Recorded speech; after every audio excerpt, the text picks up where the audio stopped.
In this video, I'm going to share with you how to set up your Facebook pixel for your Shopify store.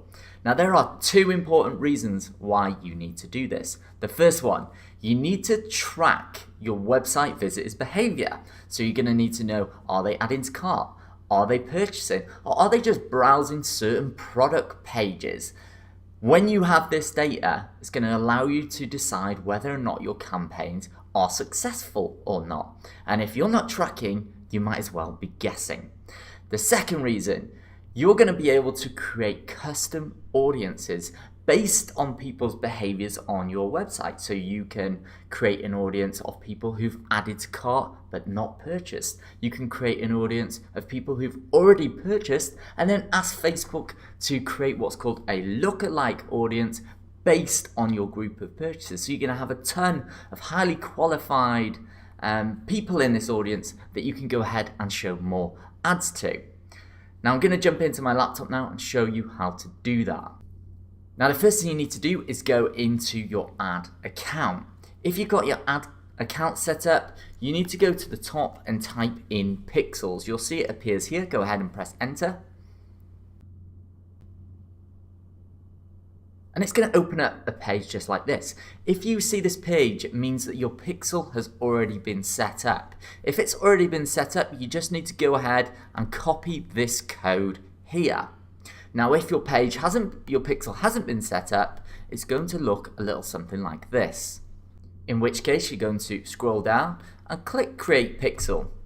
It's then going to open up this box here. You can give your pixel a name. I just call mine J. Williams Shopify Pixel. Click Create.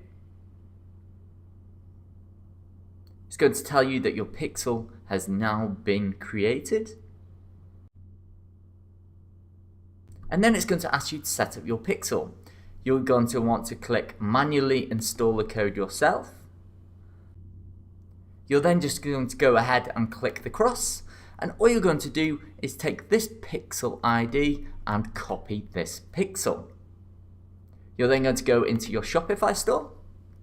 You're going to go down to where it says Online Store.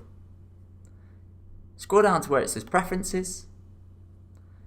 And it's really easy. All you're going to do is where it says Facebook Pixel, you're simply going to paste the code in there. Go ahead and click Save, and your pixel has now been installed. Now we want to make sure that our pixel is actually working. So we're going to go ahead and visit this store that I have set up. And I have what's called the Facebook Pixel Helper set up at the top here. Now, if you want to add this to Google Chrome, it's going to tell you whether or not your Facebook Pixel is actually working. So if you go to the Chrome store by going to the three dots up to the top, go into Settings, scroll down to where it says Advanced, expand the Advanced setting, and go down to where it says Accessories or Accessibility. Click Open Chrome Store, and you're going to be able to search for Facebook Pixel Helper. You can see it there. Click into it, and you're going to be offered the option to install it. As you can see, I already have it installed. Now, if I go back to my store, I can see by clicking the drop-down menu here that the Facebook Pixel with the ID I just pasted into Shopify is now tracking the behavior of me as a visitor on my website.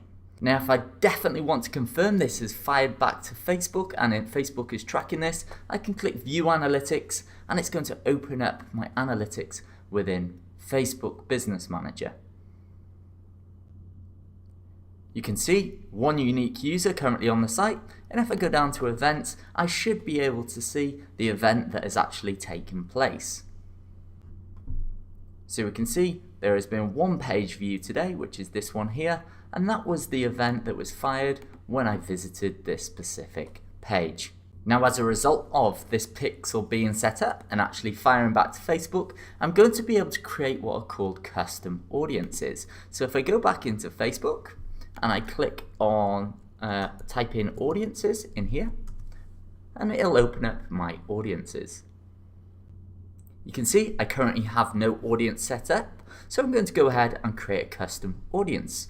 I'm going to select website traffic because this is going to be off the website traffic that's visiting my store. And then it's going to give me some options. I can track all website visitors. So if I want to create a list of people who visited my website in the last 30 days, I just leave that as all visitors and I could type in web visitors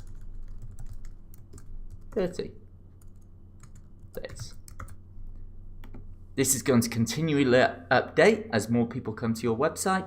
So people who fall outside of the 30-day window aren't going to be included in this audience, but the people who visit in the last 30 days are going to remain within this audience. If I want to create a more complex one, I'm going to click Create Audience, click Custom Audience, and then I can click the drop-down menu.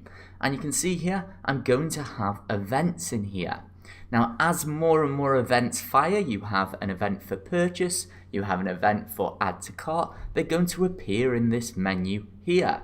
And I can select the event, so everybody who's viewed a page, and I can adjust this accordingly. So I could put this as 180 days, maximum of 180 days. If you select this little eye here, you can see maximum time 180 days.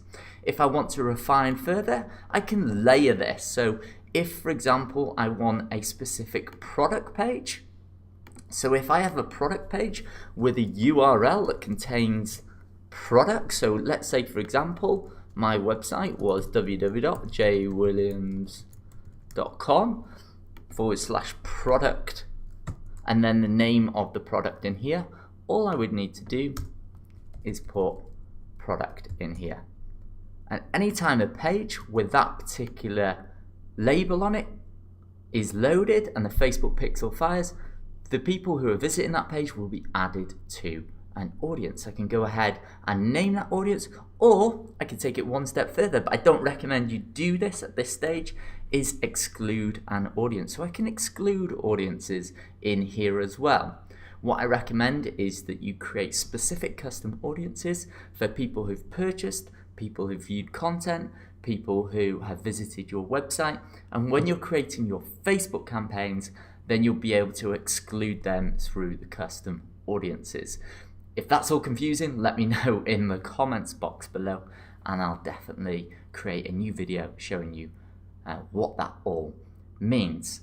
So that is how you set up the Facebook pixel for your Shopify store. Now, if you enjoyed the video and you want to hear more from me, more tips, tricks, and tactics around Facebook advertising, go ahead and click the subscribe button below this video.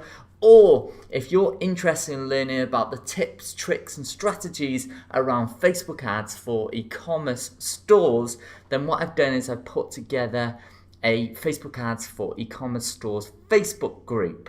Now, I spend over £100,000 a month on Facebook advertising, and I'm going to be sharing this exclusive content in this group. And for a limited time only, this is free to join. I'm telling you, this will have a monthly price tag on it in the near future. So make sure you go ahead and join that group now. I'll place a link in the description box below. Now, if you've got any comments, questions, or feedback for me, then please go ahead and place them in the comments box below. Have an amazing, amazing day, and I look forward to seeing you soon for another video. Bye for now.